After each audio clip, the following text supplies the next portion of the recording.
Welcome into the Patrick Party's NFL Sunday Special. And man, it is a big weekend in the National Football League. It's the divisional round of the 2021 NFL playoffs, the road to Tampa. Well, welcome into our show, our first ever NFL live show. We've had Primetime with Patrick all throughout the regular season. We'll have it continuing all the way through Super Bowl 55, but we're excited to join you in a live format to break down such a big weekend.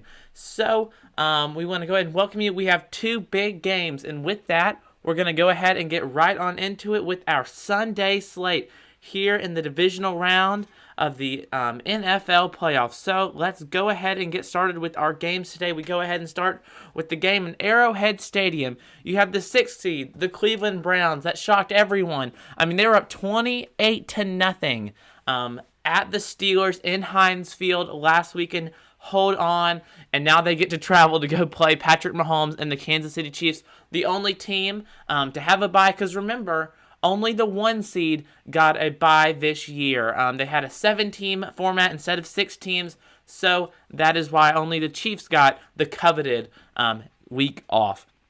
So this game will be right after our show, actually an hour after our show ends. I wanted to give you time to flip it to CBS to watch their pregame show, but it'll start at 3:05 Eastern Time, 2:05 Central Time, in the first game of our NFL Divisional Round doubleheader for today. And of course, we'll be breaking these down extensively throughout the show.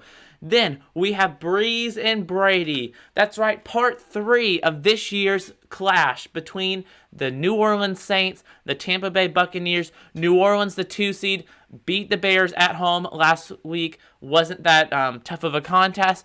Tom Brady, for the first time ever last week, was on the road in the wild card round. Obviously, the Buccaneers did not win the NFC South this year. They had to travel to the Washington football team, the winners of the NFC East. It was pretty close for a minute, but Brady and the Bucs were able to pull away with some big catches down the stretch by Gronkowski, Mike Evans, and their entire squad. It is such an elusive offense for both of these teams. Now, the Saints have won the first 2 matchups, and we're going to break those 2 matchups down from earlier this year, but we'll see if a different result can occur in the Superdome later today on Fox at 4:35 Eastern Time, 3:35 Central Time. Well, we can't talk about what's happening today until we address what happened yesterday in the National Football League. That's right, we had 2 big divisional round games. First, the number 1 seed Packers, the team of the NFC that was able to get that coveted bye. They were able to beat Jared Goff in the Los Angeles Rams 32-18. The Rams were able to upset the Seahawks in Lumen Field in Seattle. Of course, they didn't have the 12th man around him, which I think definitely helped the Rams. Of course, Jared Goff didn't even start. It was John Wofford who started last week, but then he got hurt with a neck injury. They had to do all the protocols, take him to the hospital. He ended up being okay. So then Jared Goff, he had just had surgery on his thumb. So he had a kind of broken thumb, but fixed, but not healed. He was able to go take the Rams. They had a big pick 6. We're going to have another pick 6 this week. Not in this game, though.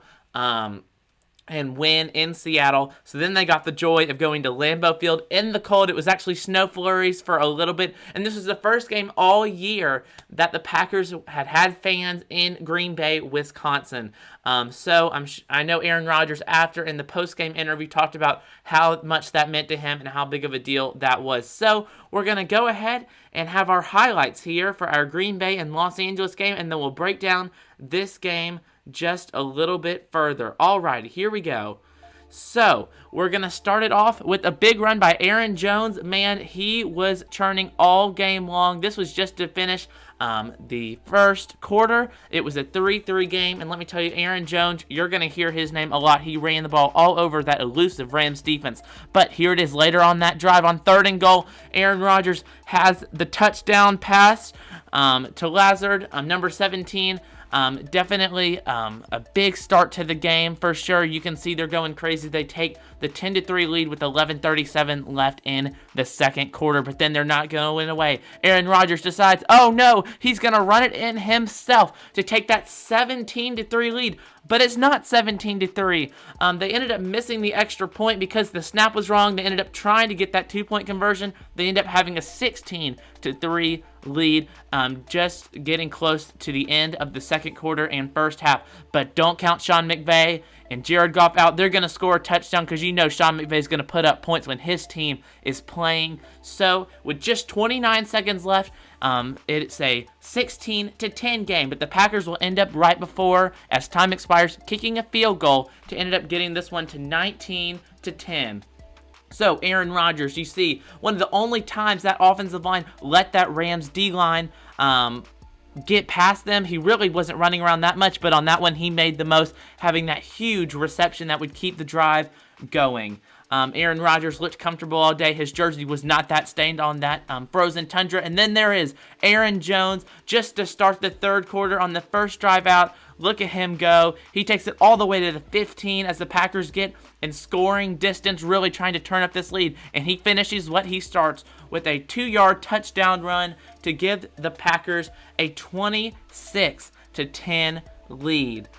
Certainly big. And then here comes Jared Goff again. But it's not. It's Cam Akers in wildcat formation, and he scores on 1st and goal just before the third quarter ends to cut this lead to what would it look like being 8 points. But no, Sean McVay decides they're going to go for 2 to try and get this a 7-point game. So here it is. Jared Goff throws the little screen. Oh, but then the pass to Akers, the lateral to Akers on the 2-point conversion. So now it's just a 7-point game. All the pressure now getting put back on Aaron Rodgers and the Packers. And here comes Aaron Rodgers with the deep pass to Lazard. A huge pass, which would end up sending Green Bay to the NFC Championship game. This will be the first time Aaron Rodgers will be able to host the NFC Championship game in Lambeau Field. And it's going to be between Rodgers and either Brady or Breeze. So let's keep it going here on the Patrick Party pre-game show. Well, certainly a humongous game to say the least, and a good one for sure. I would say one of the turning points in that game was that deep run by Aaron Jones. The Packers offense, it was the number 1 offense versus the number 1 defense, FYI. And I would just have to say, the number 1 offense definitely put the Rams to work. Now, Aaron Donald wasn't able to play as much as a lot of people thought they were. Some people said they were, not letting him play as much because they were afraid he might be injured. At halftime, Sean McVay said that wasn't true. Who knows? But anyways, he wasn't nearly as effective. One stat, if you look at our stats below, Aaron Rodgers was 23 of 36, while Jared Goff was 21 of 27. So Aaron Rodgers completed just 2 more passes than Jared Goff, but look at the yards. Aaron Rodgers threw for 296 yards to Jared Goff's just 147 yards. So those 2 passes made all the difference. Of course, we saw those deep passes that we had in our highlight package. So a huge game. What does this mean for the Packers moving forward? Well, they get to host the NFC Championship in Lambeau, regardless of the result between the Buccaneers and Saints in New Orleans today. It's going to be a humongous matchup for Aaron Rodgers trying to get back to the Super Bowl for just a second time. He won the one against the Steelers in Dallas earlier in his career. With everyone talking about Rodgers in the offseason, specifically because of what happened in the NFL draft, the Packers, with their first-round pick, drafted Jordan Love out of Utah State, a quarterback. Everyone was shocked. Everyone thought, man, they should have gotten Aaron Rodgers one more weapon. And what does Aaron Rodgers do? He goes out and has an MVP caliber year. He's probably going to win the MVP, and he puts the Packers right back in the position they were in last year. The Packers were in the NFC Championship last year, and they're going back this year, except this time it's at home and not on the road like it was last year in Levi Field. Now, talk about Matt LaFleur.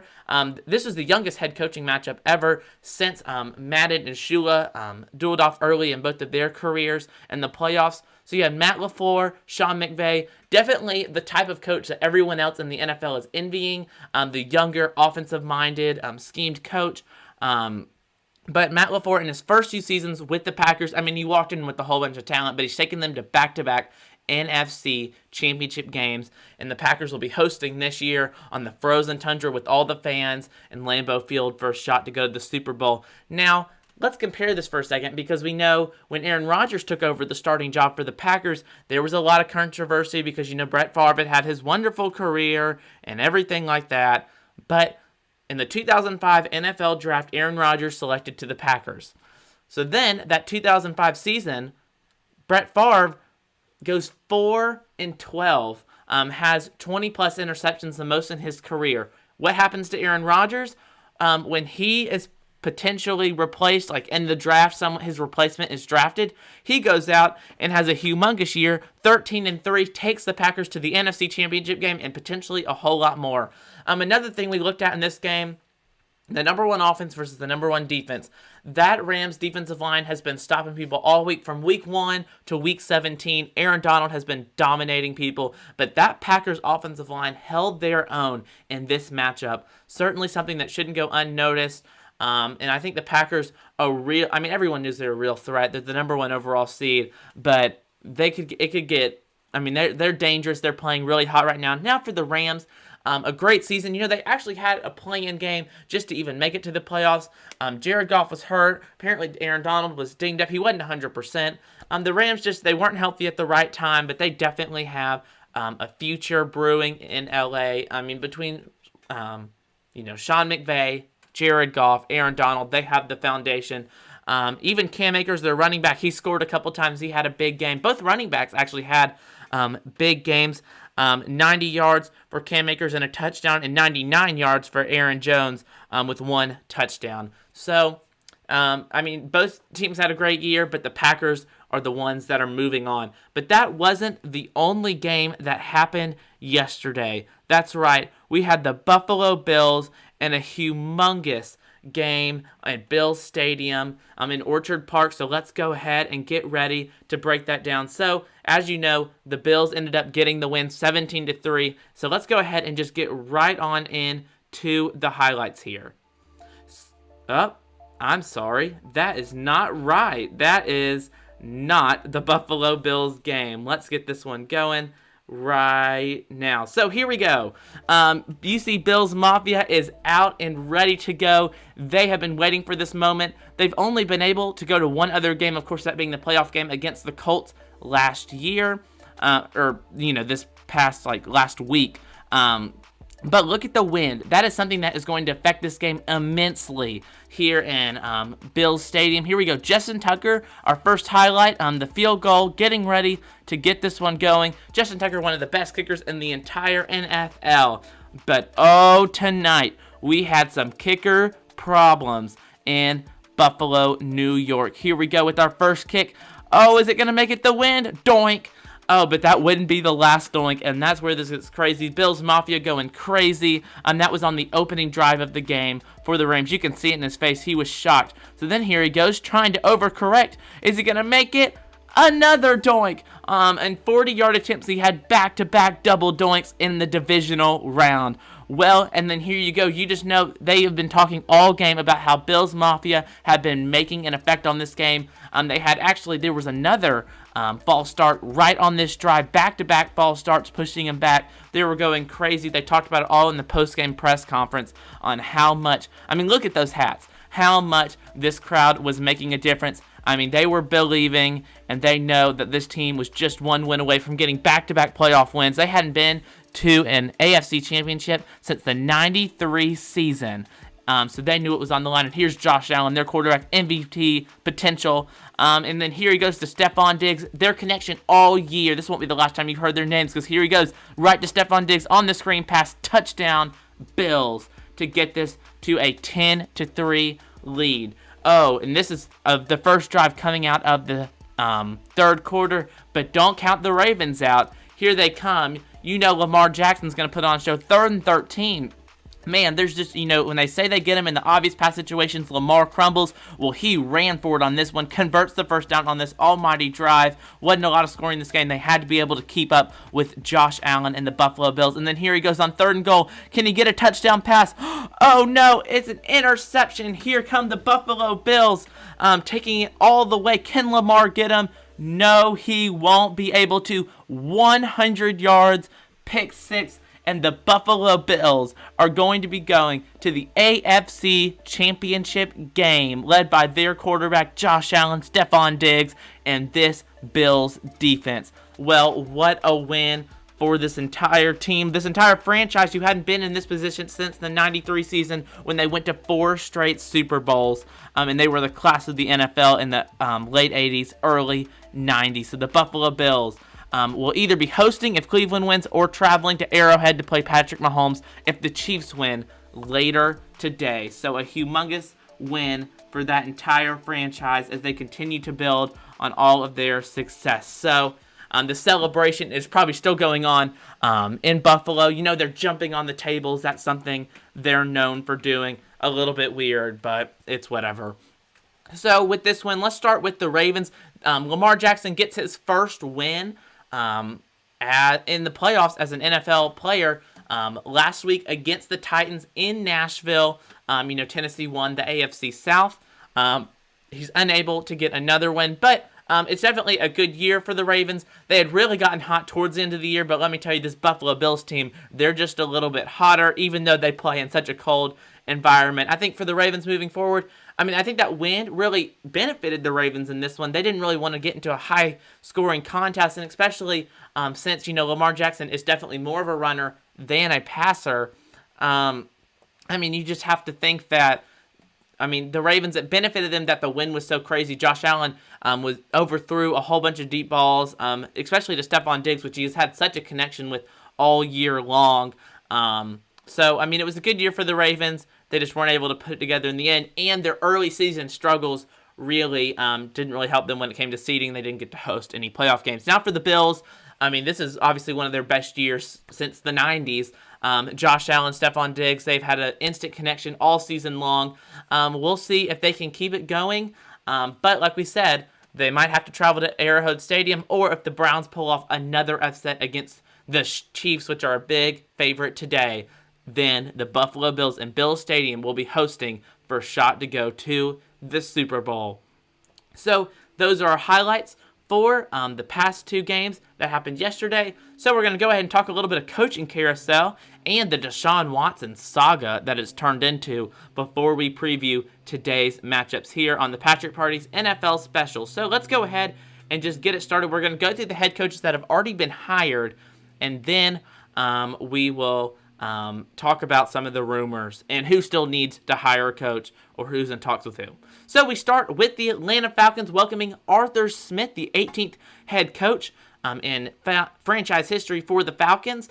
Arthur Smith was the last 2 years was the offensive coordinator for the Titans. Before that, he had really worked his way up with the Titans and just had a couple of graduate assistant jobs at North Carolina, where he graduated, and a couple of other places. He is kind of like Cliff Kingsbury or Matt LaFleur or Sean McVay. He's only 38. He's one of those younger offensive-minded coaches. The Falcons are trying to go in that direction after having the previous 2 coaches, Mike Smith and Dan Quinn, being defensive-minded. The Falcons' defense has struggled, but that offense, it has weapons. They actually have, if they put in the right lineup, every player on that offensive team is a former first-round pick, so it ought to work. The question is if Arthur Smith can help that one out. So it's Arthur and Arthur, with Arthur Blank, the owner, Arthur Smith, the head coach. Now, the Falcons, when it comes to GM, they have not officially hired a GM yet. A lot of people think that they're looking at some people from the Saints, but of course they cannot officially hire anyone with the Saints until the Saints season is over. So that is where the Falcons stand on the GM and, of course, Arthur Smith's boss.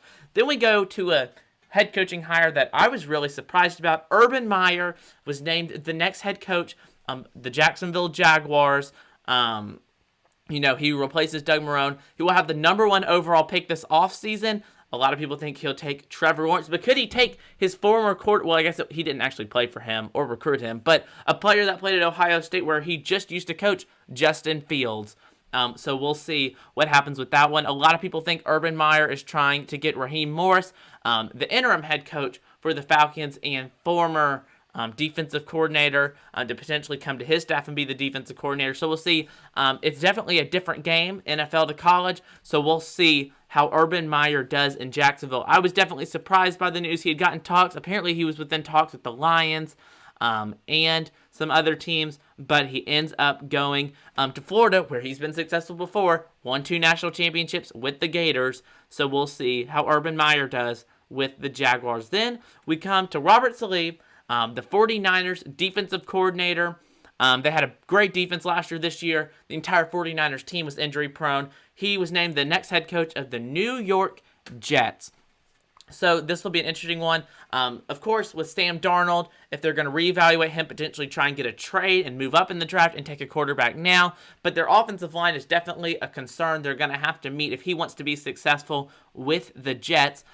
New York has really struggled with the offensive line. Sam Darnold's had multiple injuries playing behind that offensive line, and that's definitely going to have to be something that they are going to have to address moving forward. So it's not going to be easy for him, but we'll see how it comes. And then something I just heard on the TV right before, I had to throw the graphic together right before the show. Dan Campbell, currently the assistant head coach and tight ends coach of the New Orleans Saints, is reportedly going to be going to the Detroit Lions to be their next head coach. This is definitely surprising. Another one of those trying to get the up-and-coming offensive gurus type jobs. He's definitely younger. A lot of people say he's a lot like Sean Payton. We'll see if this one can work out after firing Matt Patricia for the Lions. So with that, let's go ahead and talk about the coaching vacancies that are still available. So we have the Eagles reportedly trying. So it was a saga with them. So we had the whole Carson Wentz, Jalen Hurts thing,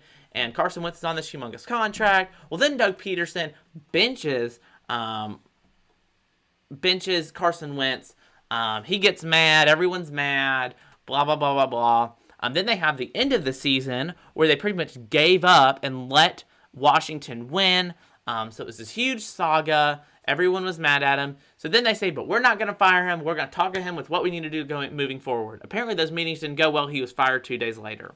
So now the Eagles' job is on the market. It's been reported earlier today by Adam Schefter that Josh McDaniels, the longtime offensive coordinator with Brady and Belichick, now just Belichick in New England, reportedly might be interviewing for that job. But Josh McDaniels, I think he coached at the Broncos, and he almost took the Colts job, or then he didn't take the Colts job, and then he didn't. It's been a saga with him. He might take the job, he might not. He might be happy where it is, but now maybe with Brady, he might be trying to get out of New England, like some of the other people. And then they were also looking at some coaches of the Cowboys as well. We'll see what happens with them. Let's see. Who else do we have? We have... I don't know who else we have. There's some other... We have the Lions. They haven't officially done it, but we just talked about that. We have the Eagles. And maybe somebody else. I don't remember. One shocking thing that has happened is everyone thought, getting into this coaching carousel, getting into this cycle, Eric Bieniemy, he's 50 years old, but he knows offense like everybody, like nobody else. He's been the offensive coordinator under Andy Reid the entire time they've had Patrick Mahomes. I mean, they might go to another Super Bowl, and everyone thought, oh, he'll definitely get a head coaching job. But nobody's really gotten really into it. So who knows what's going to happen with him, if they'll end up trying to get a job or not. He might have to wait another cycle. So that's it for our coaching carousel. We also have the coach in Houston. That's it, which they might hire Eric Bieniemy. We don't really know. They just hired a GM. And this leads us into our next segment, the Deshaun Watson saga. Well, we know Deshaun Watson has not been happy with the way things have gone down, the way Bill O'Brien left. We traded away DeAndre Hopkins. I mean, they've just been trading away all of their talent, and he's mad because he's actually put up elite numbers. He actually won the passing title this year, had the most passing yards in the 17-week season. And yet they've been awful because he's throwing to people we've never heard of. And so he's been upset. And so now he's saying that he doesn't want to be with the Texans anymore. He wants to leave. He's been demanding a trade. He says he's not going to play. And so we don't know what has been going on with him. Maybe he'll get a trade. A lot of people think maybe. I mean, some people said he might go to the Dolphins, but I think they're 100% set on Tua. Could he go to the Washington football team? Could he go to the Colts? who, Phillip Rivers isn't going to be there forever. He might not even be there next season. So there's a lot of drama with that and where the Texans move forward and if they can kind of call him down or maybe get him a coach that he likes. Because he's been mad that he's not been a part of the entire hiring process for the next GM and head coach. Because, Bill Bryan was the GM and head coach. So when they fired him, they lost both. So that has been our coaching carousel and Deshaun Watson saga, which has been a storyline that's dominated the headlines this past week, which will now take us to our games for today. Our Sunday slate, we went through it, but now let's go ahead and get into our talk first with the Cleveland Browns taking on the Kansas City Chiefs. So here we go, getting the iPad out and ready to go. So Cleveland 11-5 this season, 5-3 away. Kansas City 14-2, the number 1 overall seed, and 6-2 at home. So Kansas City's losses were to the Raiders at home earlier in the year, and then they lost to the Chargers the last week of the season because they were resting everyone. They already had everything clinched up. The Browns, on the other hand, had to beat the Pittsburgh Steelers to make it to the postseason. They did. Then they turned around and had to play them again, this time at Heinz Field, and were able to beat the Steelers. We're up 28-0 just at the beginning of the first quarter, at the end of the first quarter. The game started with Ben Roethlisberger having the ball hiked way over his head. The Browns recover, get a touchdown in the end zone on the first play of the game. Went south from there. Ben Roethlisberger had a couple of interceptions. The Steelers just really didn't finish the season that hot after starting 11-0. Well, we have some players that are going to be out today for both teams. Most notably, Clyde Edwards-Helaire, the rookie. He's questionable, and we'll just see how that stands. So the Chiefs are currently a 9.5-point favorite. The Chiefs are 7-9 against the spread, while the Browns are 7-10 against the spread this season. And then the Browns in their last 5 games, they're 3-2. Losses coming to the Jets, where if they beat the Jets, they could have clinched a playoff spot. They ended up beating the Steelers twice. And then the Baltimore Ravens in that crazy Monday Night Football game. So these are 2 quarterbacks that are 25 years old, between Baker Mayfield and Patrick Mahomes. It's certainly going to be a big-time matchup. Whereas later today, we'll have the 2 oldest quarterbacks in the lead with Drew Brees and Tom Brady. So this certainly is going to be a big-time game. Kevin Stefanski will be back for this one. COVID protocol, he couldn't be there last week. He will be back this week with the Browns as they take on Andy Reid, Eric Bieniemy, Patrick Mahomes, Tyreek Hill. That just entire offense. Everything points to that this game needs to be a shootout. The Browns defense led by Myles Garrett and such, they're going to have to be able to slow Patrick Mahomes down at home enough to really keep the Browns in it. I don't think the Browns want to have this humongous shootout game in Arrowhead, but it's going to be crazy cold in Kansas City. Let's see, 37 degrees and partly cloudy, so it could be a whole lot worse. It could be sleeting, raining, snowing, but it's going to be very interesting to see. I think everyone's really been saying the Chiefs are going to win.